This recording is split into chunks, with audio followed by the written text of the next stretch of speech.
berjumpa kembali. Semoga Bapak Ibu dalam keadaan sehat di hari kedua ini. Ada beberapa materi yang akan kita sama-sama pelajari dan akan diskusikan, dan nanti kita akan praktekkan juga. Dan yang pertama yang akan kita sama-sama diskusikan adalah budaya positif.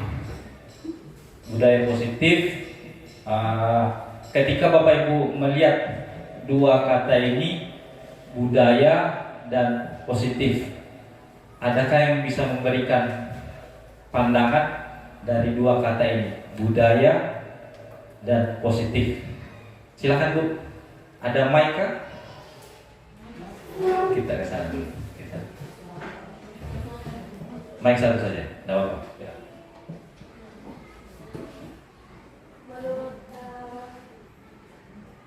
Pengertian saya, budaya positif ini, budaya ini kan menjadi kebiasaan. Kebiasaan. Kalau positif ini kan hal yang baik. Baik. Jadi kebiasaan hal yang baik dalam hidup. Oke, tepat sekali. Pak, sama. Ya. Berarti sangat jelas sekali apa yang disampaikan oleh Ibu tadi, bahwa ada dua kata, budaya dan positif. Ya, kita akan sama-sama lihat. Nah, sebelum kita masuk di budaya positif, kira-kira Bapak Ibu dari pertanyaan di atas, setuju atau tidak setuju hukuman dapat mendisiplinkan anak? Setuju atau tidak setuju? Hukuman dapat mendisiplinkan anak.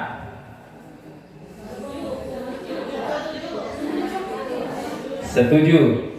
Oke, berarti hukuman yang diberikan anak otomatis pasti akan disiplin. Pokoknya intinya kayak gini, hanya dua pilihan, setuju atau tidak setuju.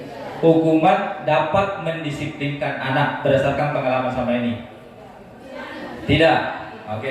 Tidak boleh bilang masing-masing. Pokoknya intinya disiplin apa? Mendisiplinkan atau tidak? Tidak. Oke. Kemudian yang kedua, pemberian hukuman dengan hal positif seperti membaca atau membersihkan halaman sekolah dapat meningkatkan disiplin anak. Setuju. Memberi penghargaan dapat meningkatkan motivasi belajar anak. Setuju. Oke. Nah, ini berdasarkan pengalaman yang kita lakukan selama ini ya, Bapak Ibu. Nah, kita akan nanti lihat, bahas lebih jauh terkait hal ini. Ya, ini yang akan kita coba pelajari, nanti akan kita diskusikan terkait hal ini. Nah, ini tadi yang budaya positif yang sudah disampaikan tadi Ibu. Ya, budaya positif ini berhubungan dengan nilai-nilai, keyakinan-keyakinan dan kebiasaan-kebiasaan di sekolah yang berpihak pada murid agar murid dapat berkembang menjadi pribadi yang kritis, penuh hormat dan bertanggung jawab. Nah, sejalan dengan apa yang disampaikan oleh Ibu tadi, bahwa ada dua kata, budaya positif. Artinya kita menciptakan suatu kebiasaan-kebiasaan yang ada di sekolah kita, supaya tujuannya apa? Ini tadi bisa memberikan kedisiplinan kepada anak, tetapi hal-hal yang sifatnya positif. Ya, nanti kita akan lihat lebih jauh lagi terkait hal-hal yang menunjangnya. Ya, ada kata disiplin positif lagi. Sebelum kita masuk, ada yang bisa memberikan pandangan lagi? Kita lihat yang disiplin positifnya saya dulu. Apa itu disiplin positif? Ada kata disiplin, ada kata positif. Ibu lagi, silakan Ibu. Menurut saya disiplin positif, disiplin ini berkaitan dengan norma-norma atau aturan-aturan. Kemudian positif tadi dikaitkan dengan perilaku yang baik. Jadi kalau saya artikan artinya disiplin positif artinya kita melakukan norma-norma tadi untuk menjadi hal-hal yang menjadi baik. Ya, mendatangkan kebaikannya. Siap. Oke, kita akan coba. Kita lihat asal usul kata disiplin dulu. Nah, sebelum kita masuk, kita lihat dulu ini. Paham ada kata apa? Kata ilusi, guru bahasa Indonesia. Ilusi itu sama dengan apa, Bapak? Hayalan, angan-angan kayak itu. Nah, di sini ada beberapa ilusi yang kadang berkembang. Ilusi contohnya guru bisa mengontrol murid. Nah, kemudian yang kedua, kritik dapat membuat orang merasa bersalah, dapat membuatkan karakter. Ya, kritik dan membuat orang merasa bersalah. Kritik dan membuat orang merasa bersalah dapat menguatkan karakter. Ya, ini katanya ilusi sebenarnya ini. Kemudian semua penguatan positif, efektif dan bermanfaat.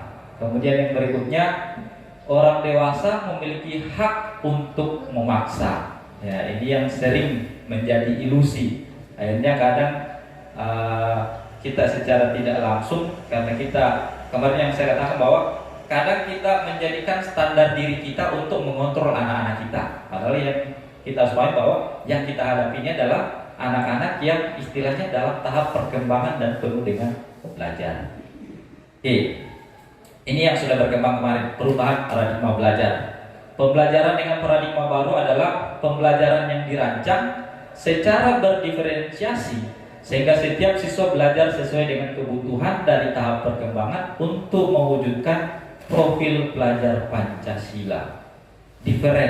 Diferensiasi artinya berangkat dari kita lihat kondisi anak. Kemarin kita sudah sempat bahas tentang ada diagnostik, asesmen.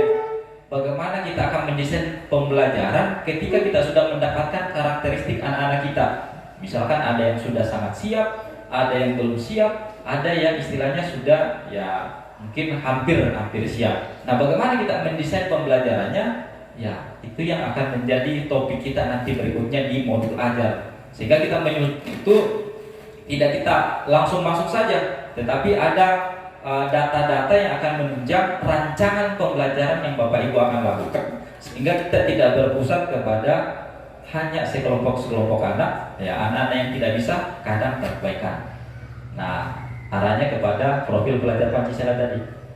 Oke, tujuan pendidikan menuntun segala kodrat yang ada pada anak agar mereka dapat mencapai keselamatan dan kebahagiaan yang setinggi-tingginya, baik sebagai manusia maupun sebagai anggota masyarakat. Ini menjadi tujuan dari pendidikan sebenarnya. Pendidik hanya dapat menuntun tumbuh atau hidupnya kekuatan kodrat yang ada pada anak agar dapat memperbaiki lakunya, hidup dan tumbuhnya kekuatan kodrat anak. Karenanya kebiasaan baik yang harus dilakukan secara terus-menerus agar menjadi karakter bagi anak. Ada pembiasaan. Sekali lagi Bapak Ibu, kita guru hanya berfungsi untuk menuntun setiap anak. Saya kira kan Bapak Ibu sudah biasa mendengar anak lahir dengan potensi masing-masing. Mereka berangkat dari situ. Tinggal bagaimana kita selaku pendidik bagaimana bisa menebalkan potensi itu. Ya, Bapak Ibu kalau baca kitab Matius ya, firman Tuhan, benih yang bagus ketika misalkan dia ditaburkan di batu-batu, walaupun dia benihnya bagus, pasti tumbuhnya susah. Ya. Kemudian benih ketika ditaruh di yang berumput, memang tumbuh tapi akan susah gitu kan. Nah, kalau misalkan benihnya istilahnya mungkin kurang bagus, tapi ditabur di tempat yang memang mendapatkan pencahayaan bagus, tanah yang subur, tempat yang bagus, kira-kira tumbuh gak ya Bapak Ibu? Pasti akan tumbuh. Seperti itulah anak-anak kita. Ya, ketika anak-anak itu misalkan mereka sudah punya potensi yang bagus, tapi dia tumbuh di tempat yang kurang bagus, kira-kira terasa kan tidak potensinya? Tidak akan. Nah, inilah yang menjadi tugas utama kita sebenarnya. Artinya bagaimana supaya kita menebalkan potensi-potensi itu supaya mereka bisa menemukan. Tapi kadang karena kurang kedekatan kita dengan anak-anak sehingga potensi itu hanya akan lewat begitu saja. Karena kita terfokus kepada materi dan segala macam. Karena mungkin anak ini kok tidak bisa ya di matematika, kok susah sekali. Tapi mungkin Bapak Ibu tidak perhatikan di olahraga mungkin dia bagus, di seninya bagus, atau kemampuan berbahasanya bagus, berarti ada potensi yang bisa kita arahkan ke situ. Jadi sekali lagi, kita guru hanya berfungsi untuk menuntun, menebalkan potensi itu supaya anak tidak kehilangan arah. Jadi di sini kita gurunya mengarahkan supaya tetap ada terbangun karakter-karakter yang baik tadi. Karena ketika kita tidak memberikan pembiasaan, kita tidak latih karakter-karakter itu, maka ya karakternya tidak akan bertumbuh dengan baik. Itu Bapak Ibu. Nah, ini makna kata disiplin tadi. Disiplin berasal dari bahasa Latin disiplina, yang artinya belajar.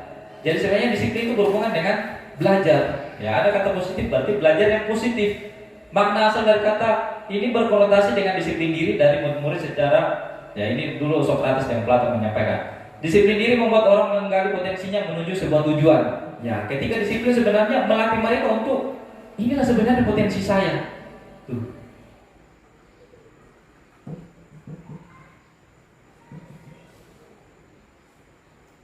Ya, jadi sebenarnya dia lebih kepada bagaimana supaya anak belajar. Kemudian dalam budaya kita makna kata disiplin kadang selalu berhubungan dengan hal-hal yang dilakukan seseorang pada orang lain untuk mendapatkan kepatuhan.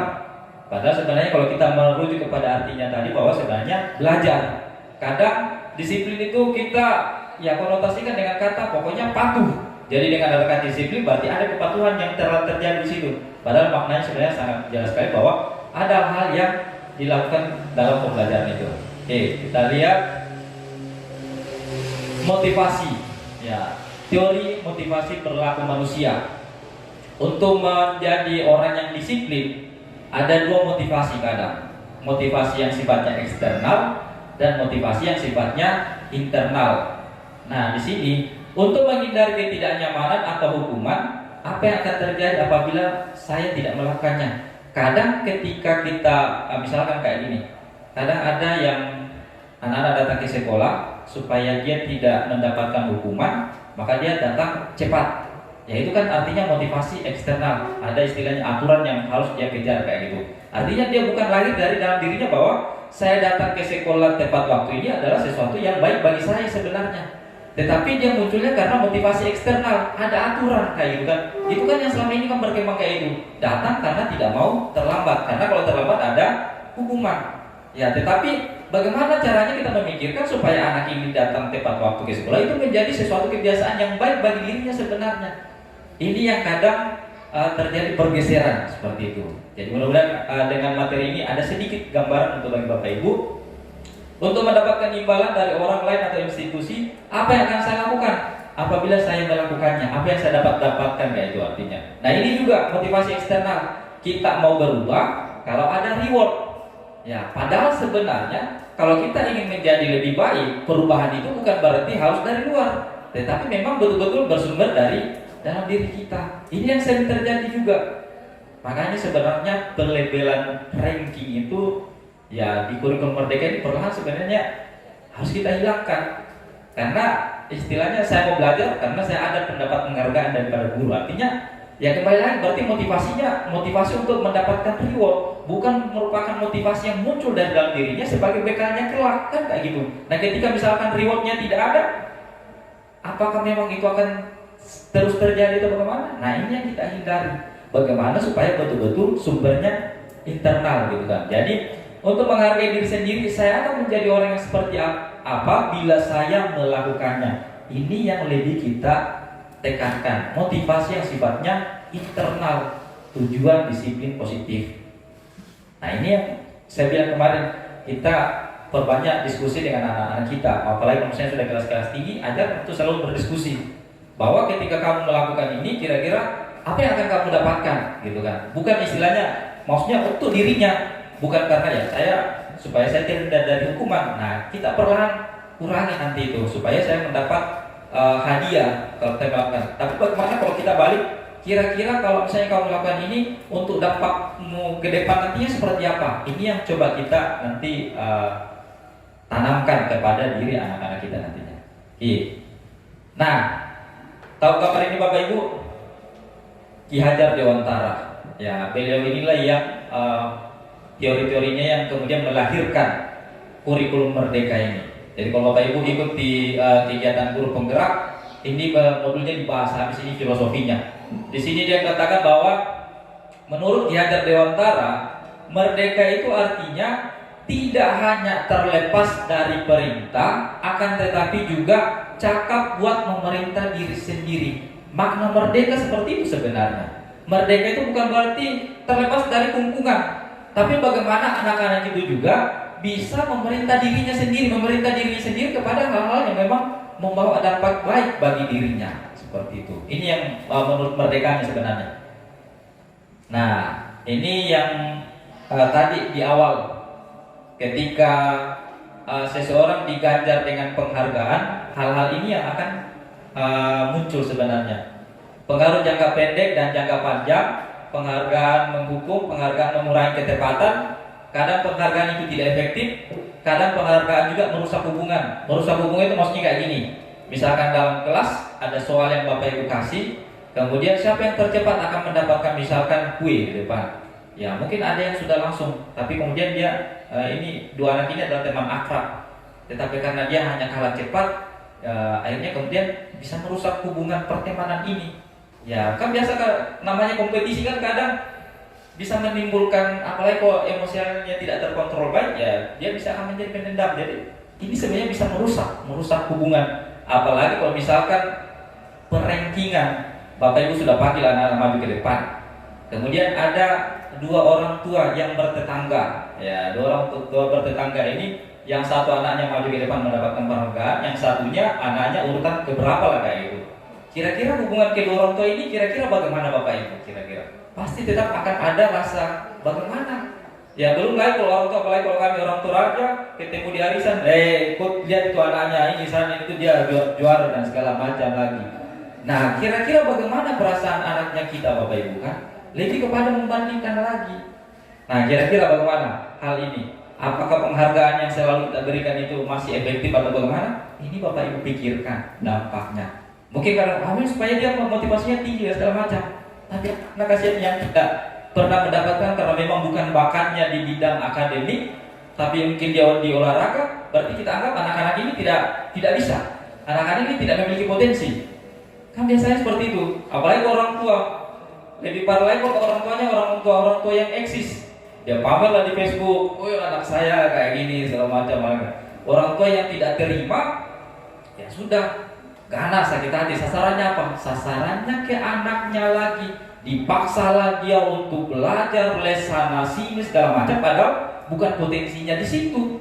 Potensinya mungkin di bermain musik kah, atau di main olahraga kah, atau di kemampuan bahasa Inggrisnya atau bagaimana. Tetapi karena gengsi orang tuanya, akibat penghargaan yang diberikan oleh ibu gurunya yang mungkin selalu dipuji-puji di depan dan segala macam, akhirnya merusak hubungan antara anak juga dengan orang tua, merusak hubungan antara pertemanan, merusak hubungan antara hubungan dalam arisan, merusak hubungan antara tetangga.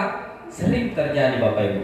Pernah, karena saya alami waktu mengantarkan anaknya Pak Kondokorani ini yang sampai wakili Papua ke tingkat nasional untuk matematika, itu tinggal terus menjadi viral di arisan apa, arisan Sarin atau arisan apa yang Pak Kondo ini.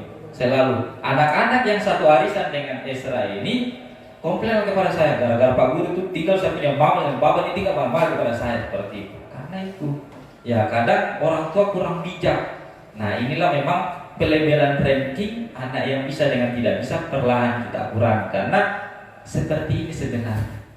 Ya, anak lahir dengan potensi masing-masing. Kita hanya menebalkan potensi itu supaya mereka bisa menemukannya. Ada gambaran sedikit kan Bapak Ibu? Ya, oke kita lanjut. Nih, menurunkan kualitas juga. Nah sekarang kita jawab spontan saja.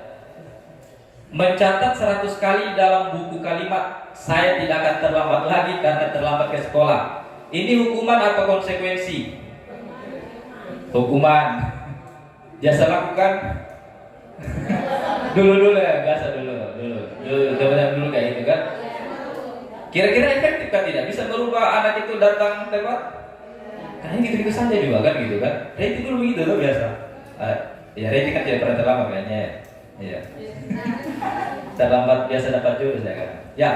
Lari mengelilingi lapangan basket 2 kali karena terlambat hadir di sekolah, hukuman atau konsekuensi? Hukuman. Efektif kan tidak Bapak Ibu? Tidak efektif juga. Ya, anak-anak senang lagi. Besok terlambat lagi, ya Bapak kita disuruh lari-lari lagi kan, gitu kan? Iya, senang lagi itu kan. Iya. Kemudian murid diminta untuk push up 15 kali karena tidak menggunakan masker ke sekolah. Hukuman atau konsekuensi? Hukuman lagi. Nah sudah, besok paling juga kita disuruh push up kok. Anak-anak yang suka olahraga pasti akan melakukan lagi kan. Menggantikan kertas tugas teman yang telah dicoret-coret, konsekuensi atau hukuman? konsekuensi. Ada konsekuensi yang akan dilakukan, artinya belajar bertanggung jawab walaupun itu jangka pendek. Itu. Kemudian membersihkan tumpahan air di meja tulis karena tersenggol pada saat belajar. Hukuman atau konsekuensi? Konsekuensi. Belajar bertanggung jawab. Kemudian murid disuruh untuk tidak mengenakan sepatu seharian di sekolah karena tidak mengenakan sepatu hitam. Hukuman atau konsekuensi? Hukuman, karena ada aturan yang dilanggar kan. Ini sering terjadi ya Bapak Ibu ya. Ya kami juga biasa itu. Tidak. Lari mengelilingi lapangan basket 2 kali karena terlambat 10 menit. Ini pelajaran PJOK. Hukuman atau konsekuensi? Hukuman atau konsekuensi? Ini pelajaran PJOK. Ya lebih kepada konsekuensi. Ya karena kalau PJOK kan itu juga sebagai pemanasan kan bagi dia gitu. Betul. Oke. Jadi jelas tuh Bapak Ibu pilih hukuman atau konsekuensi? Tapi yang sering dilakukan apa Bapak Ibu? Nah, ada suster-suster sudah dengarkan suster, berarti besok-besok tidak ada lagi anak-anak yang dijemur tidak ada lagi anak-anak yang dijemur di bendera, kemudian tidak ada lagi anak yang diusir keluar ketika terlambat datang, tidak ada lagi anak yang segala macam kan. Nah, karena sekali lagi kita tidak melihat kepada kesalahannya, tetapi bagaimana supaya anak itu belajar dari kesalahannya. Ada tadi motivasi internal Bapak Ibu ya. Oke, kita lihat ada yang lebih sederhana lagi sebenarnya.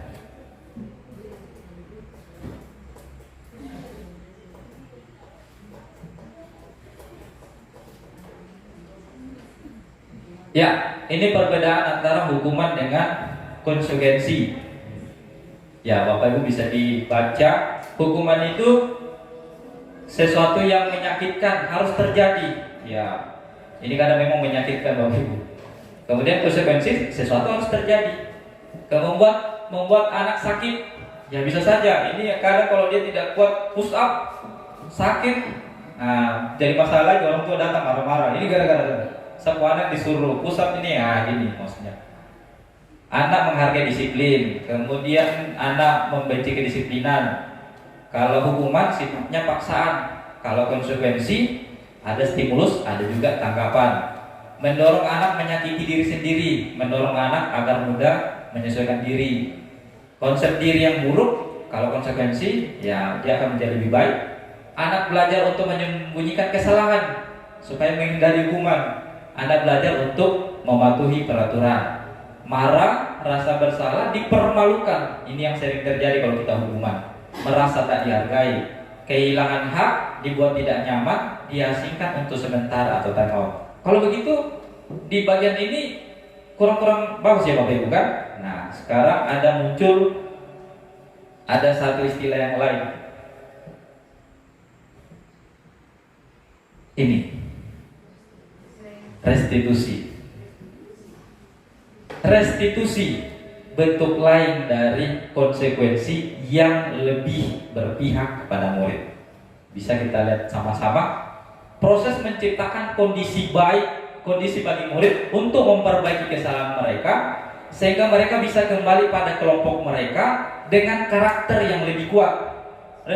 Restitusi juga merupakan proses kolaboratif yang mengajarkan murid untuk mencari solusi untuk masalah mereka dan membantu murid berpikir tentang orang seperti apa yang mereka inginkan dan bagaimana mereka harus memperlakukan orang lain. Ini menurut Gosen tahun 2004. Nih. Jadi ada istilah lain lagi yang namanya restitusi yang di sini untuk menjadi tangguh, ya menjadi tangguh, mentalnya kuat dan istilahnya kembali kepada kelompoknya, kembali kepada teman-temannya, merasa tidak dipermalukan. Tetapi dia sudah berangkat bahwa saya bisa menyelesaikan persoalan yang terjadi dalam diri saya bisa menjadi lebih sukses. Kayak itu artinya ketika kita bisa menyelesaikan suatu masalah, karena kan ada kepuasan. Ini yang diharapkan restitusi. Kita lihat lebih jauh lagi restitusi itu seperti apa. Nih perbedaannya. Ya saya kira kalau hukuman tadi sudah jelas. Kalau restitusi itu merupakan suatu pilihan. Kemudian menguatkan untuk murid dalam jangka waktu panjang. Ya, kalau tadi konsekuensi dia hanya istilahnya dalam jangka waktu pendek.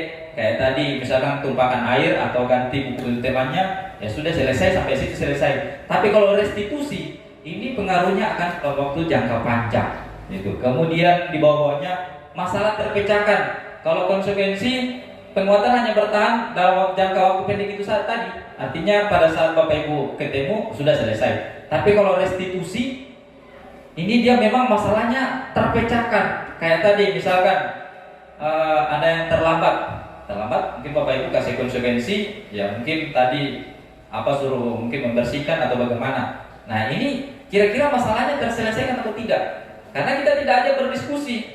Ketika ada diskusi yang kita lakukan, ada restitusinya yang kita lakukan, kita ajak, kenapa kamu terlambat? Apa masalahnya? Saya misalkan kayak ini, saya sering main HP. Berarti main HP ini yang bagaimana caranya supaya anak ini tidak sering begadang main HP. Itu kan istilahnya kita cari akar permasalahannya, supaya masalahnya betul-betul terpecahkan. Bukan kita melihat hari itu anak itu datang terlambat itu berarti ada konsekuensi yang harus dilakukan. Tetapi bagaimana akar permasalahan dari itu karena apa? Gitu kan. Sama pernah kejadian seperti ini. Kejadiannya waktu di Antonius. Ada anak yang sering datang terlambat, tapi Pike tidak pernah ajak untuk selalu maksudnya mau tanya akar permasalahannya seperti apa. Nah, nanti suatu kali ada guru yang memanggilnya. Pokoknya capnya kalau dia sudah terlambat, ya boleh kata hampir seluruh guru sudah menjustis bahwa memang anak ini pemalas. Tapi setelah dia dipanggil, dia ada bercerita, Pak Guru, saya tuh kalau setiap pagi saya harus ke pasar pagi. Saya harus ke pasar pagi, belikan bahan makanan untuk orang tua dan kakak saya masakkan, baru kemudian saya ke sekolah. Nah, kenapa orang tuamu? Mama saya sudah buta, kakak saya lumpuh. Nah, coba gimana coba Bapak Ibu kan? Kalau kondisinya kayak seperti itu, baru kita sudah mengeluarkan mungkin kadang kata-kata yang sudah tidak terkontrol. Nah, akhirnya apa? Kita kemudian coba untuk melakukan seperti masalahnya letaknya di situ. Nah, anak-anak kita itu berangkat dari persoalan-persoalan seperti itu, Bapak Ibu. Cuma terkadang kalau kita istilahnya sudah melihat mereka melakukan suatu kesalahan, ya sudah anak itu salah. Padahal yang harus kita lakukan bagaimana supaya mengajak berdiskusi, mengajak cerita, bagaimana supaya kita sama-sama menyelesaikan masalah ini, supaya anak-anak ini mentalnya kuat. Tapi coba bayangkan Bapak Ibu, kasihan di rumah dengan beban yang istilahnya usia anak SMP kayak gitu, baru kemudian harus menanggung seperti itu, baru datang ke sekolah yang harapan dari guru-gurunya bisa menjadi teman untuk bercerita, justru kemudian dihakimi bahwa anak ini malas. Kira-kira perasaan anak itu seperti apa? Pasti dia tetap akan menjadi terluka, Bapak Ibu.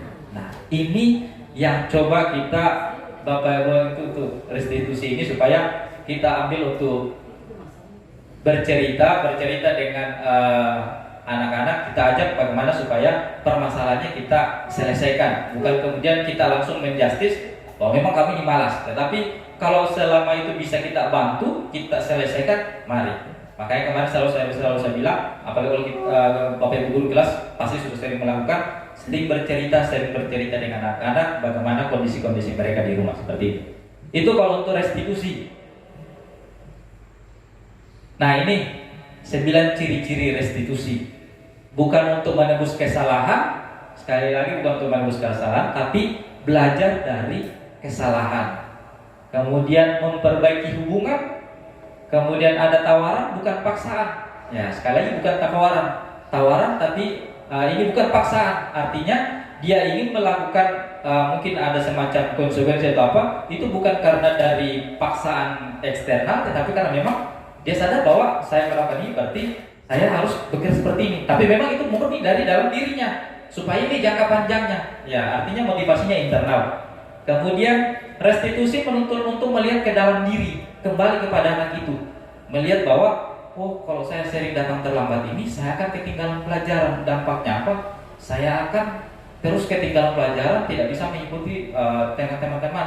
Berarti kalau seperti itu ya saya harus berusaha supaya datang cepat, supaya saya bisa mengikuti pembelajaran dengan baik. Itu artinya menuntut anak untuk melihat ke dalam dirinya sendiri. Jadi bukan hanya istilahnya setelah itu ya sudah selesai, kita anggap bahwa masalahnya belum selesai, padahal masalahnya belum selesai, hanya pada saat itu saja. Kemudian restitusi mencari kebutuhan dasar yang mendasari tindakan. Kemudian cara yang paling baik restitusi diri, artinya melihat kepada diri anaknya. Restitusi fokus pada karakter, sekali lagi pada karakternya yang ingin kita perbaiki, bukan tindakannya. Ya, jadi karakter anaknya di sini yang kita coba bangun. kita coba bangun supaya bagaimana menjadi orang yang disiplin. Ya, disiplin itu sekali lagi bukan karena paksaan, tetapi memang murni dari dalam diri. Karena dia menyadari bahwa dengan disiplin saya bisa belajar banyak hal.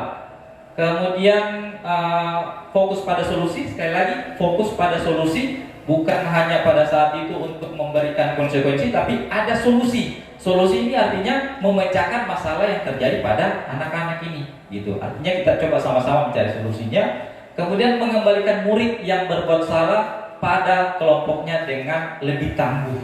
Ya, lebih tangguh artinya dia tidak dipermalukan. Dia menjadi istilahnya orang yang sukses menyelesaikan masalahnya yang selama ini mengganjal, akhirnya bisa terselesaikan. Tuh. Selanjutnya keyakinan kelas. Ya, apa sih yang dimaksud dengan keyakinan kelas? Keyakinan kelas atau peraturan kelas? Dia sama ibu bikin ya? Ya.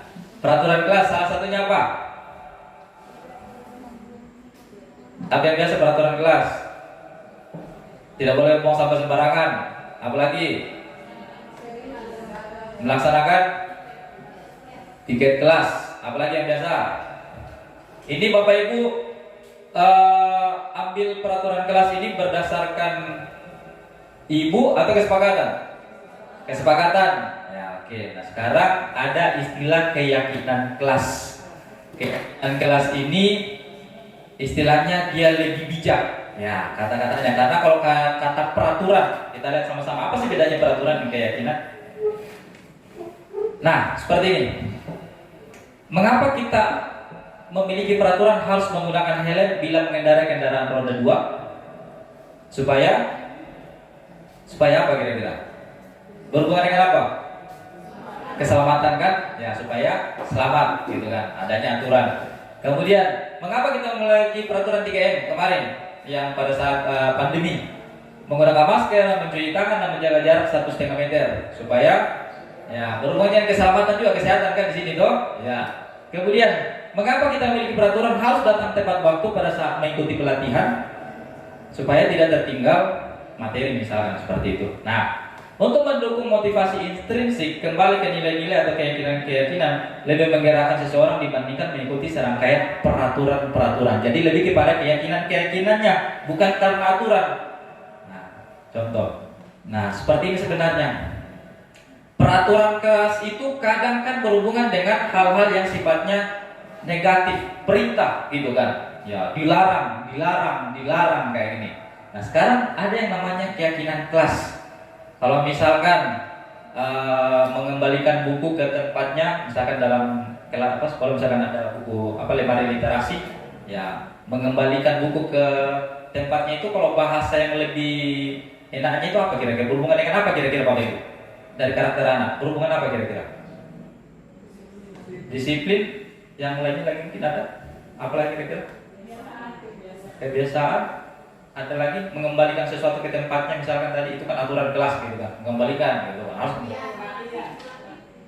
Apanya kira-kira kita melatih sini? Tanggung jawabnya kan, iya, lebih kepada tanggung jawab kan. Kira-kira kalau kita tulis keyakinan kelas tanggung jawab, itu kan bahasanya jauh lebih istilahnya mengena meluas ketimbang mengembalikan. Artinya ada unsur perintah di situ. Ketika perintah berarti ada sesuatu yang akan terjadi ketika perintah itu tidak dijalankan. Tapi kalau kita coba ganti situ adalah tanggung jawab, berarti anak itu memang lahir dari dalam dirinya sendiri, bukan karena memang ada paksaan atau ada aturan. Sekali lagi yang kita mau gali sini adalah unsur motivasi internalnya, seperti itu. Nah, ketika sudah ada keyakinan kelas, jadi peraturan kelas itu dalam lingkup yang kecil, ada keyakinan kelas, terciptalah lingkungan positif. Lingkungan positif dan terbangunlah budaya positif. Budaya positif sudah terbangun di sekolah, maka salah satunya anak-anak akan menjadi rajin, menjadi semangat untuk datang ke sekolah, seperti itu. Nah, ini contoh-contohnya kesepakatan kelas atau keyakinan kelas yang dibuat. Kami guru dan murid saling menyayangi. Ya, di sini ada semangat belajar. Kami murid yang peduli dengan teman-teman. Jadi ada unsur-unsur yang dikembangkan, nilai-nilainya di sini. Oke. Nah, contohnya kayak gini. Nah, peraturan selalu kembalikan buku ke tempatnya. Ya, keyakinan kelasnya di sini adalah tanggung jawab. Dilarang mengganggu orang lain. Tanggung jawabnya di sini adalah menghormati orang lain. Jadi sebisa mungkin bahasa-bahasanya kita buat seperti ini, menghormati. Hadir di sekolah 15 menit sebelum pembelajaran dimulai, menghormati orang lain dan ada komitmen. Jadi di sini adalah nilai-nilai yang ingin kita kembangkan, ingin kita latih kepada anak-anak kita nantinya. Bagaimana mereka bisa berkomitmen, dilarang melakukan kekerasan. Nah, berarti berhubungan dengan keselamatan segala macam. Itu lebih kepada perbedaan antara peraturan dengan keyakinan kelas. Nah, kebutuhan dasar manusia, saya kira ini kita sudah pahami semua. Kebutuhan dasar manusia sama dengan anak-anak kita, Bapak Ibu. Kasih sayang dan rasa diterima, penguasaan, bertahan hidup, kesenangan, dan kebebasan. Ini pastinya yang paling dasar kepada manusia. Manusia itu ingin dicintai, ingin dipeduli, ingin dan segala macam. Ini yang coba kita penuhi nilai-nilai ini untuk anak-anak kita. Seperti itu. Ya, ini lagi saya perkenalkan Bapak Ibu tentang 5 posisi kontrol.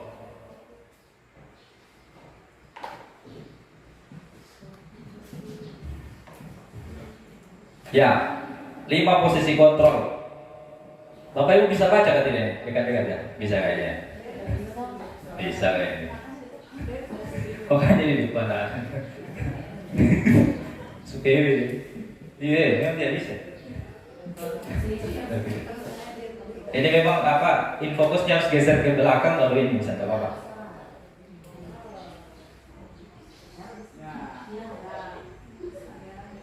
Tidak apa-apa, mulai saja. Kita lihat sama-sama.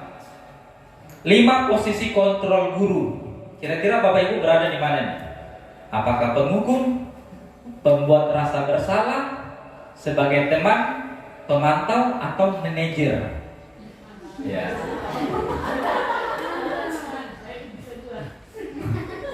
Bisa 2. Ya. Yang mana kira-kira yang lebih mencerminkan Bapak Ibu? Teman? Kadang-kadang singa, kadang-kadang kelinci. Ya, kita bisa lihat perbedaan. Kalau penghukum menghardik, marah-marah, ya, kamu ini tinggal terlambat terus. Kok dulu bikin apa kah gitu kan? Nah, berarti kita dalam posisi kontrol penghukum. Kemudian pembuat rasa orang bersalah. Nah, ini kadang biasanya ibu-ibu ini, aduh, kok terlambat lagi, nanti kabar sekolah bikin marah saya ke saya lagi nih. Padahal saya sudah bilang kabar sekolah itu besok pasti anak ini sudah tidak terlambat. Ya, ini biasa kan kayak itu, ada yang sering terjadi kayak gitu. Kok terlambat lagi, kira-kira nanti kalau sekolah tidur saya bagaimana lagi, kok bikin saya susah lagi. Nah, ini kan anaknya kan jadi rasa bersalah. Kira-kira efektif kan tidak Bapak Ibu? Kurang efektif. Ya, karena justru membuat rasa bersalah, akhirnya anak itu frustasi nanti, tambah ini lagi, ya gitu. Kemudian teman membuatkan alasan-alasan untuk muridnya. Ya sudah, tidak apa-apa, sudah, mari saya bantu nanti. Ini biar sudah, kok masuk sudah, nanti saya bantu selesaikan tugas segala macam. Karena kan itu posisi teman. Ini kira-kira akan membantu anak itu untuk bertanggung jawab atau tidak? Tidak akan. Justru sudah ada bu guru ini kok, ada tante saya di sekolah, jadi tidak apa-apa gitu kan. Ada mama saya di sekolah gitu kan. Jadi aman nanti tidak akan ada masalah kalau kayak itu. Dia sudah saya terlambat, ada nanti yang melindungi. Ya, ini yang kadang sering terjadi. Tapi kalau pemantau menghitung dan mengukur apa peraturannya, menyesuaikan diri bila diawasi. Nah, lebih mantau ini lebih kepada mengawasi, artinya ketika misalkan anak terlambat baru kemudian kita tahu kalau kita terlambat berarti nanti pulang sekolah harus angkat sampah segala macam, jadi sudah kerjakan nanti. Itu lebih kepada pemantau kayak gitu. Dia tidak mempersalahkan anak tapi menanyakan anak, ini aturan sekolahnya kita seperti ini. Nah, kalau manajer seperti apa? Manajer ini kita panggil. Ya, manajer ini kalau di perusahaan kan seperti itu toh, tidak langsung serta-merta kasih surat keluar dan segala macam, tapi dipanggil, ada tahapan-tahapan, kita ajak dia berpikir apa yang sudah kita yakini di sekolah ini, kita coba ajak berdiskusi. Jadi dia lebih kepada ajak anak itu untuk berdiskusi. Sekali lagi, untuk bisa menyelesaikan masalah yang dihadapi. Jadi tidak langsung memberikan hukuman, tidak langsung ini, tapi manajer ini sama-sama mencari solusinya. Ya, nah ini yang kita harapkan. Kapan Bapak Ibu bisa bertindak sebagai teman? Teman juga tidak apa-apa, tidak masalah, tapi jangan berlebihan. Kapan Bapak Ibu bisa berfungsi sebagai pemantau, dan kapan Bapak Ibu berfungsi peran dua-duanya. Karena manajer ini bisa jadi teman, bisa jadi pemantau atau gabungan. Karena memang manajer lebih kepada menyelesaikan masalahnya, bukan untuk memberikan hukuman. Tapi kalau yang penghukum, perlahan Bapak Ibu dikurangi gitu kan ya. Karena sekali lagi hukuman itu tidak akan memberikan dampak jangka panjang, tetapi kadang dampak jangka panjangnya justru ke hal yang negatif.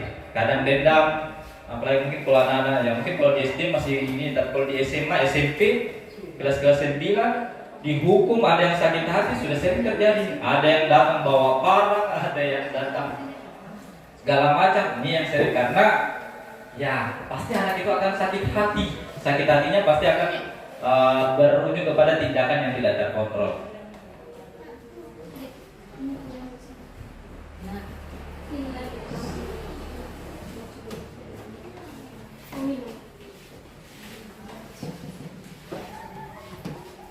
Ya, ini pernyataan-pernyataan biasa seperti ini. Saya kecewa sekali dengan kamu. Berarti ini biasa membuat merasa bersalah ini. Aduh, kau ini tidak kerja tugas lagi. Kamu ini tidak pernah benar melakukannya. Berarti kita lebih kepada menghukum. Kemudian ayolah, lakukanlah demi ibu atau demi bapak. Ini lebih kepada sifatnya sebagai teman. Kemudian, apakah kamu mau mendapatkan stiker bintang hari ini? Ini biasa kalau di TK atau di SD kan biasa masih ada stiker-stiker bintang. Itu lebih kita fungsinya sebagai pemantau. Nah, kalau manajer, bagaimana kamu bisa menyelesaikan masalah ini? Jadi ada tawaran. Kira-kira bagaimana? Supaya anak sendiri yang memikirkan. Kalau kamu terlambat, berarti apa yang harus kamu lakukan? Berarti begini Pak Guru, berarti saya tidak boleh main HP sepanjang malam. Saya tidur cepat supaya paginya saya bisa bangun segar dan saya tidak terlambat ke sekolah. Bahasa-bahasa itu yang sering dipakai oleh manajer di sini. Bukan langsung melihat terlambatnya, tetapi sekali lagi akar permasalahannya yang coba diselesaikan. Saya dulu Bapak Ibu, nanti baru kita ada tanya jawab kalau mau bertanya. Nah, ini ada segitiga restitusi seperti ini. Restitusi tadi masih ingat Bapak Ibu toh? Ya, lebih kepada hal yang positif, menyelesaikan masalah kan Bapak Ibu. Nah, ini ketika ada persoalan yang terjadi di sekolah atau di kelas Bapak Ibu, kita coba selesaikan dengan ada namanya segitiga restitusi. Segitiga restitusi itu ada namanya menstabilkan identitas, kemudian validasi kebutuhannya atau validasi tindakan, dan menanyakan keyakinan atau biasa disebut dengan aturan. Ya, maksudnya di sini, misalkan ada anak yang di dalam kelas berkelahi. Kalau anak kelas di dalam kelas berkelahi, pasti kita coba akan selesaikan. Yang pertama pastinya kita akan menanyakan, ya, kenapa bisa seperti itu? Ya, kita dengarkan masing-masing apa yang mereka ucapkan. Nah, kita dengarkan, mari kita katakan kepada mereka, oke, setiap orang pasti pernah melakukan kesalahan. Jadi kita coba stabilkan, jangan justru kemudian kita tunjukkan, memang kau ini dari kemarin kau tinggal bikin masalah terus dalam kelas. Ketika anak ingin kita selesaikan masalahnya, baru kemudian dia baru datang kasihan dengan masih emosi begitu karena dia mungkin di dalam kelas dituduh atau apa segala macam, ditambah dengan sasaran kemarahan dari gurunya, kau tinggal bikin masalah lagi dan segala macam. Kira-kira perasaan anak itu seperti apa? Ya, semakin terlukai, semakin kecewa. Jadi ini Bapak Ibu yang coba kita ini kan. Nah, di sini kita menstabilkan identitas, kita panggil dulu, kita ajak berbicara baik-baik. Ya, tanyakan bahwa ya pasti memang setiap orang pernah melakukan kesalahan, saya pun juga pernah melakukan, dan saya tahu kamu melakukan ini karena memang ingin mempertahankan apa yang menjadi kebutuhan.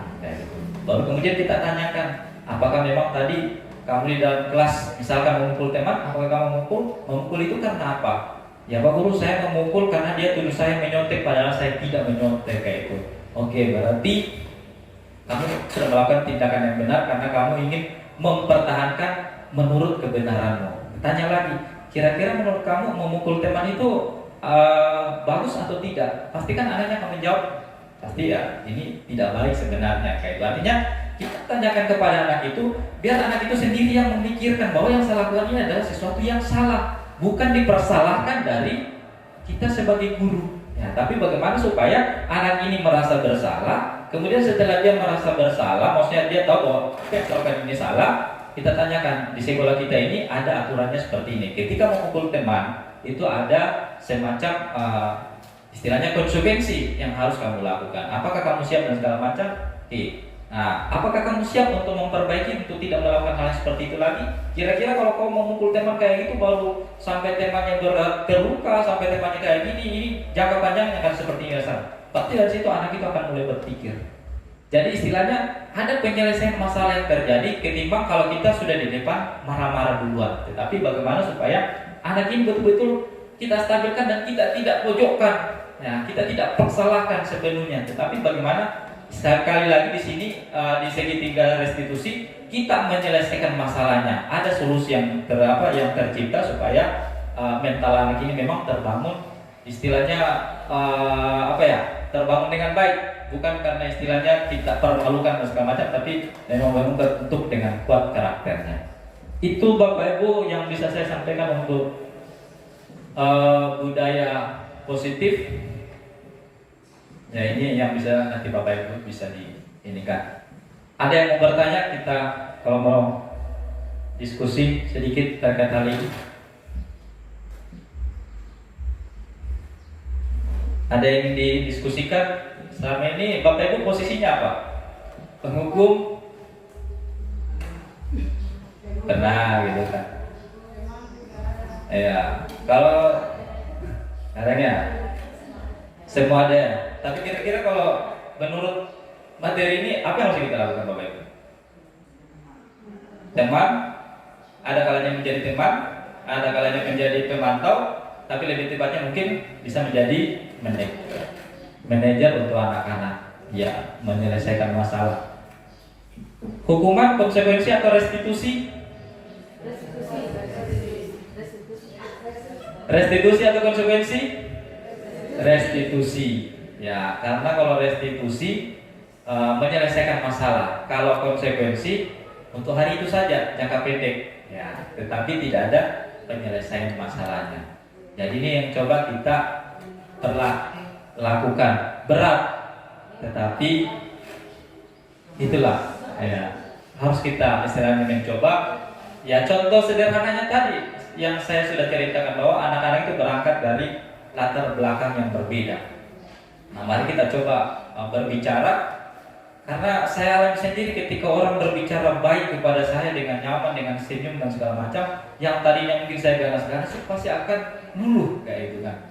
Nah, sama juga ketika anak-anak yang mungkin kita cap sebagai bandel atau bagaimana, tapi kalau ibu selalu sapa dengan senyuman, ajak berdiskusi, selesaikan. Tapi aduh ini yang susah. Kalau lihat anak itu mukanya itu kayak macam lihat dia muka saya tuh, anak ini kan macam saya punya ide kayak ya. Karena apa Bapak Ibu? Karena yang muncul dalam mindset kita anak ini memang selalu salah. Entah kasihan dia membuat baik kah, atau membantu mungkin Bapak Ibu, tapi selalu salah gitu kan. Ya, ini sama dengan mungkin Reti, mantannya mungkin dia sudah baik-baik, tapi dia selalu karena bikin kesalahan itu terus yang diungkitkan gitu kan ya. Ya, misalnya contoh saja, padahal mantannya sudah melakukan yang baik-baik, sapa-sapa, tapi Retinya saja muka tembok terus kayak gitu. Karena yang dilihat di sini adalah kesalahannya. Sama kadang dengan anak-anak kita Bapak Ibu. Apalagi kalau misalkan sudah dalam ruangan guru, wali kelasnya sudah tangani, datang lagi, memang ada gitu. Waktu saya masuk di kelas itu tuh, dia di dalam kelas itu tinggal kayak gitu. Ditambah lagi memang, waktu saya juga piket itu dia tinggal kapan. Jadi semua kesalahan-kesalahan yang terjadi beberapa masa lampau diungkit semua kayak gitu kan. Akhirnya kasihan anak-anak memang, memang ternyata ini saya ini menjadi orang-orang yang memang kayaknya tidak ada gunanya, kayak ini kesalahan saja yang saya buat gitu kan. Mari Bapak Ibu kita coba perbaiki kondisi ini, kita lihat anak-anak itu adalah bagian dari orang-orang yang mau belajar, yang kita siap untuk perlengkapi, kita siap untuk asah potensinya supaya mereka bisa menemukan potensi-potensi yang terbaik untuk diri, keluarga, dan tentunya untuk daerahnya nanti. Ada yang mau ditanyakan sebelum kita lanjut yang lain? Silakan Pak. Pada karakter belum soal belajarnya ya, belum soal belajar ya. Tadi kan dibilang hanya mendampingi saja, terutama kami yang di SD ini, katakan anak-anak yang memang bukan kami menjudge kita, tapi ya kenyataannya begitu ya. Kalau kita berpikir hanya soal mendampingi saja, menuntun saja, ini jadi bahan yang berat untuk kami sedikit ya. Hingga solusi selain kami sebagai pendamping itu kira-kira bagaimana tadi? Iya, oke Pak. Mendampingi menuntun ini bukan berarti kita akan lepaskan begitu, tapi mendamping menuntun ini ada step-step yang jelas dari Bapak Ibu. Langkahnya apa? Melalui kegiatan pembelajaran yang bermakna yang Bapak Ibu lakukan di dalam kelas. Ya, artinya ada unsur pembelajarannya. Ingat sekali lagi, belajar. Definisi dari belajar artinya ada sesuatu yang diperoleh oleh anak-anak itu. Tapi ketika misalkan Bapak Ibu, yang mohon maaf saja mungkin terjadi tempat lain, kita masuk, kita hanya memberi tugas, kita hanya saling dipapak, baru kemudian habis itu kerjakan tugas, apakah ada unsur pembelajarannya? Tentu pastinya tidak begitu berjalan baik. Tapi yang kalau kita masuk dalam mengajar di dalam kelas, kita tuntun mereka dengan pembelajaran-pembelajaran yang menyenangkan, membangun konsep-konsep, istilahnya mereka membangun konsep-konsep itu secara bermakna melalui aktivitas pembelajaran yang kita sudah rancang sedemikian rupa. Di situ sebenarnya bentuk tuntunan kita, tuntunan untuk bisa melihat potensi-potensinya. Karena melalui pembelajaran yang kita ciptakan itu akan terlihat dengan sendirinya potensi anak ini di mana sebenarnya. Potensi anak ini sebenarnya ternyata dia bagusnya di bahasa Inggris, ternyata anak ini dia bagusnya di kecakapan untuk berbahasa, ternyata anak ini bagusnya di kemampuan berhitung atau kan di ilmu-ilmu sains. Jadi dari aktivitas pembelajaran yang bermakna ini yang bisa kita lakukan untuk menuntun anak dalam menemukan potensi-potensinya. Nah, yang kadang yang sering terjadi, kita hanya kadang fokus kepada anak-anak yang sudah bisa. Makanya saya bilang tadi, mari kita rancang pembelajaran yang sifatnya diferensiasi, mana yang betul-betul membutuhkan pendampingan lebih, mana anak-anak yang cukup kita fasilitasi dengan alat-alat peraga, mana anak-anak yang memang kita beri tantangan lebih dengan tantangan-tantangan soal-soal atau materi yang mungkin lebih tertantang lagi. Ini yang kita coba pikirkan. Dan ketika memberikan soal Bapak Ibu tidak masalah, tidak sama-sama juga tidak apa-apa, tidak masalah, karena memang berangkat dari istilahnya perkembangan yang berbeda. Yang kadang terjadi kan itu yang kemarin saya ceritakan, paling yang tuntas itu saja. Ya, karena soalnya kita sama ratakan, padahal kemampuan dalam anak-anak ini berbeda. Seperti yang saya sampaikan, memang kita sudah pahami anak-anak kita yang di Papua, dan bahkan bukan cuma Bapak Ibu saja yang di SD, kami di SMP pun. Ini banyak juga yang datang dari istilahnya dari Intan Jaya, dari DIY, dan kita tahu kondisi seperti apa sekarang kan Bapak Ibu. Sebelum saya di Santa Petrus ini pembelajarannya intensif betul. Tapi kalau ditanya kejadian-kejadian yang membuat anak-anak tidak pernah belajar, bisa dibayangkan masuk SMP-nya seperti apa. Nah, apakah kita mau mempersalahkan bahwa kamu di SD ini bikin apa, gurunya di SD segala macam? Tidak akan mungkin. Tapi bagaimana caranya supaya kita menyelesaikan masalahnya, cari akar permasalahannya, apakah dengan memberikan pelajaran tambahan pada saat pulang sekolah atau bagaimana? Ini kembali menjadi program dari sekolah dan guru. Lebih kepada itu sebenarnya. Bagaimana supaya kita menciptakan kelas-kelas yang menyenangkan di dalam kelas kita sendiri, supaya anak-anak itu tadi, kalau Bapak Ibu sudah menjadi guru yang dirindukan, maka anak-anak tidak akan ada lagi yang terlambat, tidak ada lagi yang akan alasan sakit dan segala macam. Kalau kami di SMP, kalau Bapak Ibu mungkin di SD saya kira karena sering bertemu. Karena kalau di SMP alasan anak sakit, terpaksa sakit karena apa? Tidak mau berjumpa dengan guru itu. Ya, tidak mau berjumpa, misalkan kayak saya matematika. matematika, saya tidak mau masuk belajar PJ, dia itu galang dan segala macam, dia tinggal kasih tugas segala macam. Akhirnya alasan yang paling mujarab apa? Kirim surat sakit atau kirim di grup WA gurunya segala macam. Karena itu tadi tidak ada kerinduan dari anak itu untuk datang belajar. Karena apa? Personal dari gurunya lagi untuk membangun belajarnya itu yang susah, dan ini yang kadang sering menjadi faktor penyebabnya juga anak-anak itu malas. Karena apa ya? Guru yang istilahnya kurang menyenangkan dalam menyampaikan materi-materi belajarnya. Makanya kurikulum merdeka ini hadir dengan materi-materi yang esensial, tidak terlalu padat tetapi mendalam untuk kita ajarkan kepada anak-anak dengan tujuan supaya ini menjadi bekalnya. Kalau Bapak Ibu anggap tidak terlalu penting diajarkan untuk yang kayak gini, ya nggak usah. Ya Bapak Ibu langkah kenalkan saja yang dasar-dasarnya. Tapi kalau ada anak-anak yang sudah tertantang, itu yang Bapak Ibu kasih pengayaan. Kalau anak-anaknya memang cuma sampai segitunya saja, kalau dia cuma bisa sampai angka 50 dan memang sudah tidak bisa sampai angka 100-an, ya nggak apa-apa, dibiarkan saja. Tapi ada catatan, anak ini dia masih lemah di sini. Mungkin nanti di fase berikutnya diberikan lagi, mungkin diselipkan latihan-latihan. Nah, masalah Bapak Ibu saya kira. Supaya anak-anak tidak menjadi terbeban, tidak stres. Apalagi kalau kita modelnya kan pembelajarannya kan banyak. Kalau dalam satu minggu semua kasih tugas, PR, ada bahasa Indonesia lah, ada ini segala macam.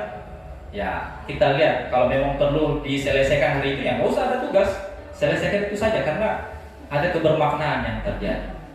Ada lagi Bapak Ibu yang mau disampaikan? Silakan. Ada kasus nih, bukan kasus ya, hal yang terjadi seperti begini sudah. Tadi waktu teman-teman dampingi anak kelas 1 untuk senam, ada satu anak yang bermain saja ke sana tadi ya, panggil di depan, bermain di depan, lalu karena mungkin orang tua dari situ, orang tua datang langsung marah, kemudian kepalanya ya, betul saya sempat katakan, Pak jangan dikasarin, saya bilang begitu tadi, jangan dikasarin. Lalu ada orang tua berbicara dengan saya di belakang, apa sudah terbiasa di TK-nya begitu anak itu. Ini menjustis semacam begitu ya. Saya bertanya, apakah salah yang saya katakan bahwa gini tidak boleh Pak? Karena saya khawatir tadi bahwa ada kompensasi Pak. Saya berpikir jangan sampai di rumah anak ini terlalu dikekang, dia harus begini, harus begitu ya. Sehingga dia cari kompensasi tadi, dia harus karena kenyataan waktu mereka senang, bahkan dia harus berada di situ. Akhirnya dia terpaku begini. Ini kasus sedikit Pak, kira-kira solusinya. Iya, memang itu yang makanya saya bilang kepada Bapak Ibu, selalu kita penting memahami anak-anak kita. Yang selalu saya bilang, kita terus berkomunikasi, kita ajak bercerita. Pokoknya sebanyak 28 siswa dalam itu, kalau Bapak Ibu sebagai wali kelas, Bapak Ibu harus mengenali semua 28 orang anak itu. Apa kelakuannya, apa kebiasaan yang sering dilakukan di rumah, bagaimana orang tuanya seperti apa. Secara tidak langsung, kalau misalnya kayak tadi Pak mengatakan, mungkin anak ini cari perhatian. Ya, cari perhatian ketika mungkin di rumah terlalu dikekang, akhirnya ketika dia keluar kandang, akhirnya kemudian bertingkah supaya mendapatkan perhatian. Nah, ini yang perlu kita cari akar permasalahannya. Panggil secara pribadi. Kenapa kalau kamu senang kok kayak gini-gini? Apa yang menjadi kayak ini? Artinya sekali lagi restitusi ini hadir untuk tidak istilahnya ada konsekuensi sesaat yang kita berikan kepada mereka, tetapi kita cari akar permasalahan. Pernah panggil anak itu Pak?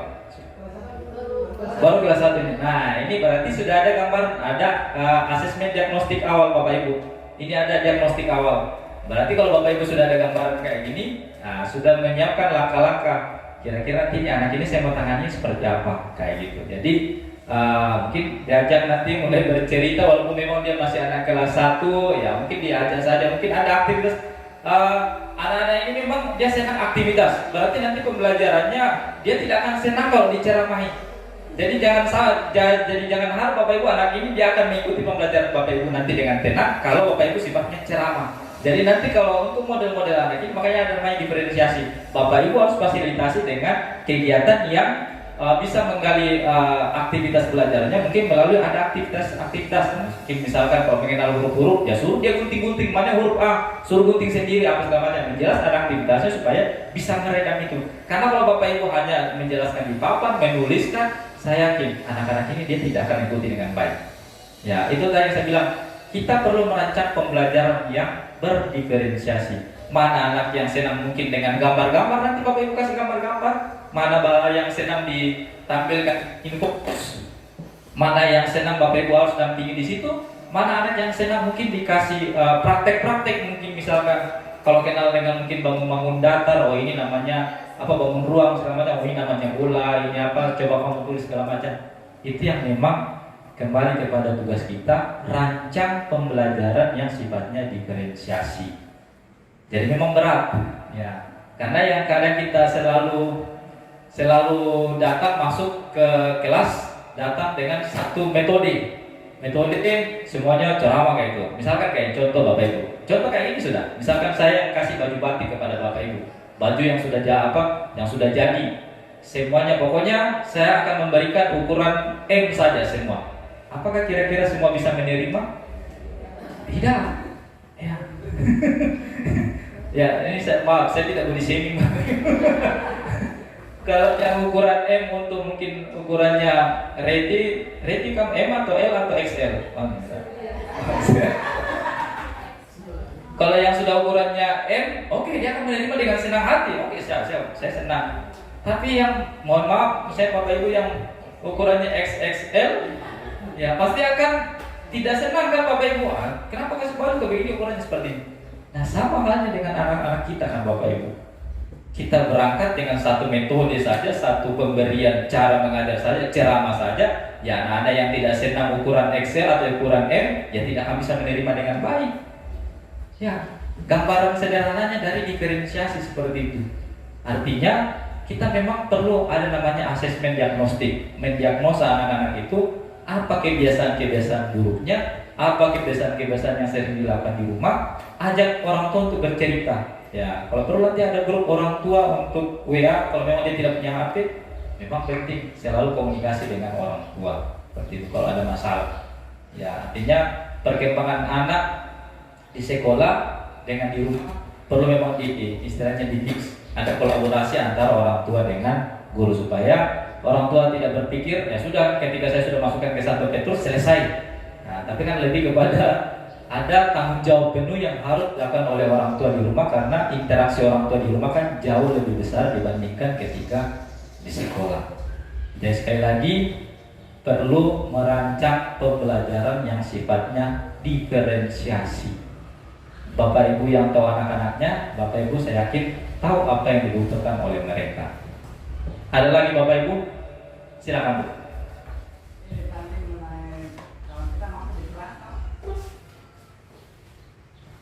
Pada saat pembelajaran, apa bisa tugas-tugas itu sesuai dengan bakatnya masing-masing kan? Ada yang senang yang mewarnai gambar, mewarnai. Lalu ada yang tugas yang lain mungkin menulis gitu. Menurut kurikulum ini sesuai dengan minat, bisa beda-beda. Tapi namanya anak-anak kelas 1, mereka maunya sama gitu. Guru tapi ya kok tidak sama dengan yang sebelah itu loh. Itu yang kadang jadi masalah untuk kita.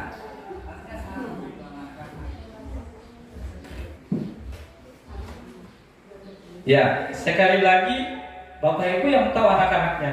Ya, apa yang mereka inginkan. Kalau ya tidak, memang ada kalanya kita seragam, ada kalanya memang kita mau berbeda. Kalau memang istilahnya mereka sepakat untuk seragam, oke. Tapi kalau guru saya mau menggambar saja deh, saya mau gambar misalkan tugasnya tadi saya mau gambar-gambar angkanya, silakan.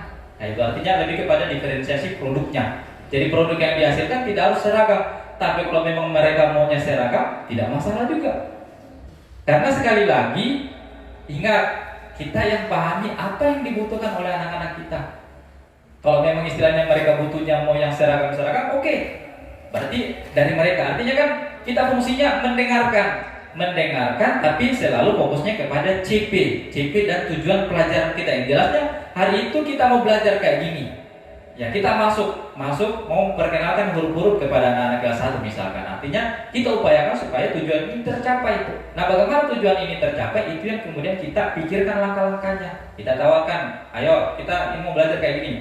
Ada yang bisa maksudnya senang dengan kayak gini. Kalau mereka misalnya mau senang semua, oke, nggak masalah. Tapi kalau Bu Guru, saya maunya begitu. Saya bisakah ambil batu-batu kah atau apakah saya mau pakai ini untuk ini? Silakan.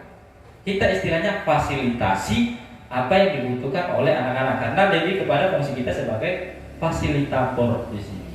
Bukan lagi dibawa kontrol kita sepenuhnya. Kita hanya istilahnya menuntun mereka sesuai minat, bakat, gaya belajar dan kesiapan anak-anak kita ini.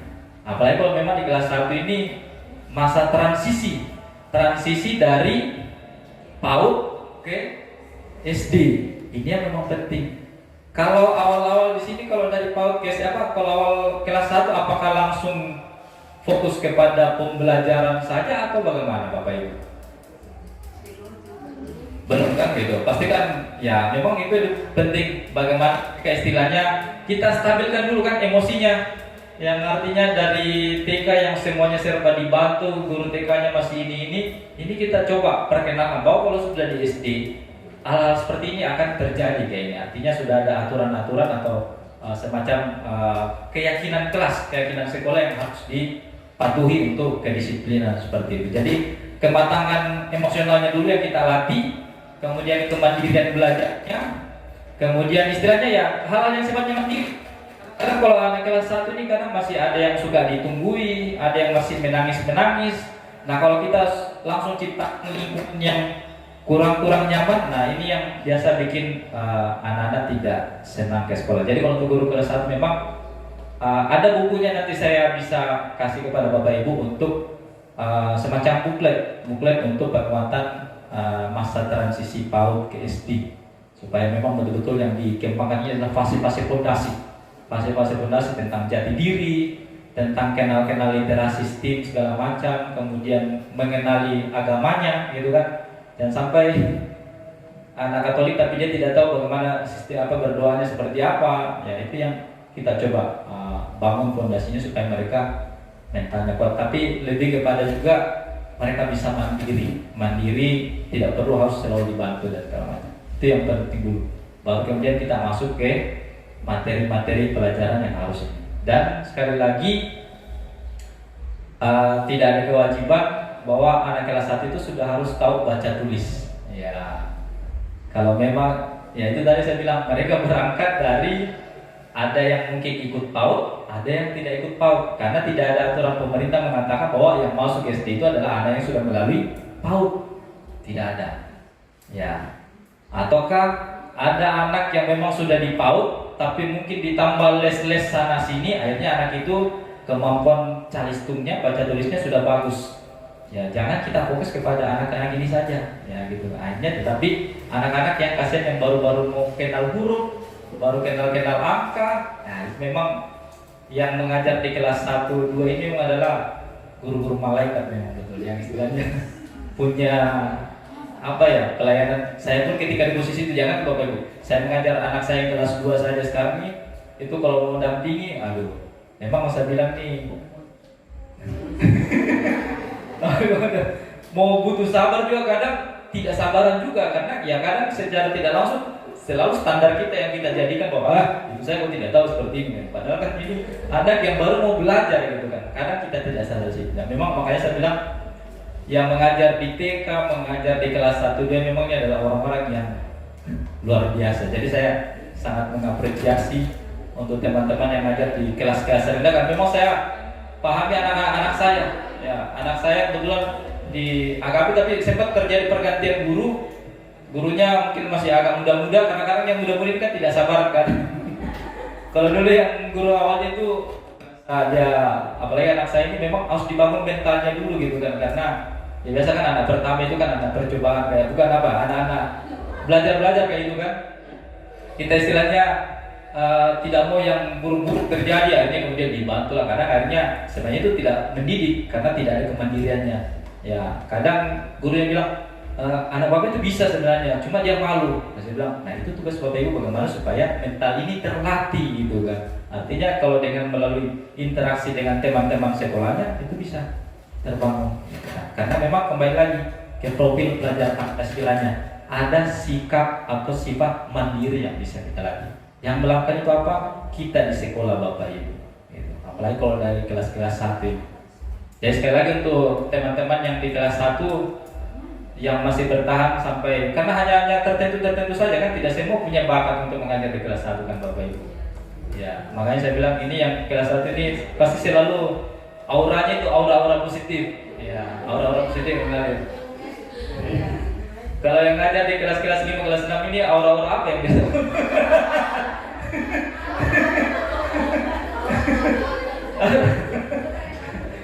Aura-aura monster. Dan memang kalau yang biasa ngajar Bu Media, memang kelihatan kalau orang yang ngajar di kelas 1 itu selalu ya bawaannya enak saja, bukannya dilihat gitu kan. Ya, walaupun memang stresnya dipendam, tapi selalu maksudnya image-nya selalu dibangun yang positif saja kan. Karena kalau gurunya sudah galak ini, saya yakin anak-anak kelas 1 itu tidak akan ke sekolah. Saya tidak mau ke sekolah itu. Karena kemarin guru saya galak sekali. Tapi kalau yang ngajar di kelas 5, kelas 6, nah karena sudah mulai ya mulai sudah muncul gitu kan, monsternya keluar kan. Ya, tapi itu lagi kembali kepada Bapak Ibu, semonster-monsternya kita atau sebandel-bandelnya anak-anak kita, saya yakin mereka adalah anak-anak yang sangat sehat untuk kita ajak bercerita, berbagi dan segala macam. Mereka tuh rindu untuk kita sapa dengan sapaan yang hangat dari kita. Ini yang coba kita bangun. Ya, karena sekali lagi jangan selalu kita melihat kesalahan, tetapi kita melihat bahwa mari kita sama-sama mendampingi mereka untuk melihat potensinya. Ada lagi yang mau ditanyakan sebelum kita lanjut? Kalau tidak ada, berarti saya akhiri untuk sesi budaya positif ini. Terima kasih untuk diskusi yang menarik ini.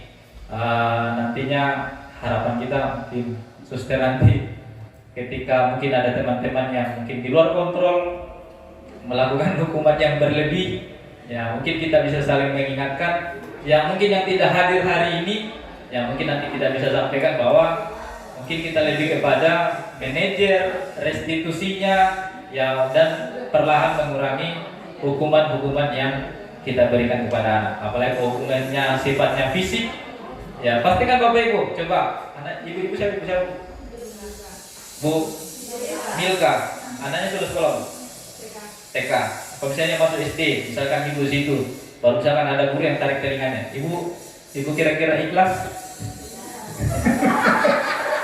Sesalah apapun anak kita, kalau kita lihat orang lain yang memukul atau tarik telinga dan segala macam, apalagi kalau sudah berlebihan, kira-kira apalagi kalau seorang ibu, kira-kira perasaan ibu seperti apa? Sakit.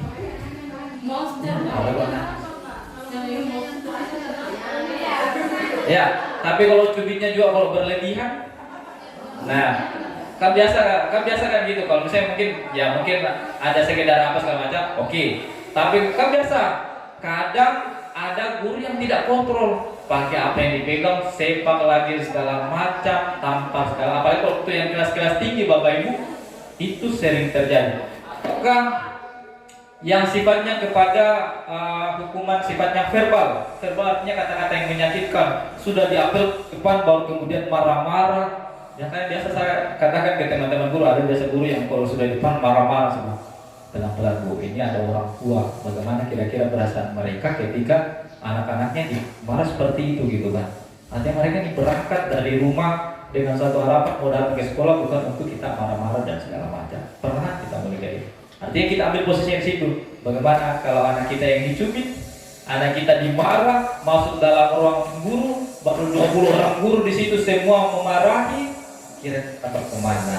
Iya, itu yang coba kita refleksikan. Jadi kalau sudah satu orang guru yang tangani, Bapak Ibu yang lain mungkin bisa menonton, menyaksikan saja. Jangan diungkit-ungkit lagi kasihan kesalahan-kesalahan yang mungkin terjadi sebelum Masehi, diungkit lagi kan. Iya dong. Apalagi kalau sudah kelas 6. Dulu nih waktu dia kelas 1, bayangkan kelas 1 dia baru masuk, diungkit lagi kesalahannya kan. Jangan. Jadi biarkan wali kelasnya atau mungkin siapa yang menangani, biarkan dia tangan seperti itu. Oke, sekali lagi terima kasih untuk sesi ini. Diskusi yang sangat menarik. Mudah-mudahan yang terbaik kita bisa lakukan untuk anak-anak kita. Kita tepuk tangan untuk kita semua. Terima kasih Bapak.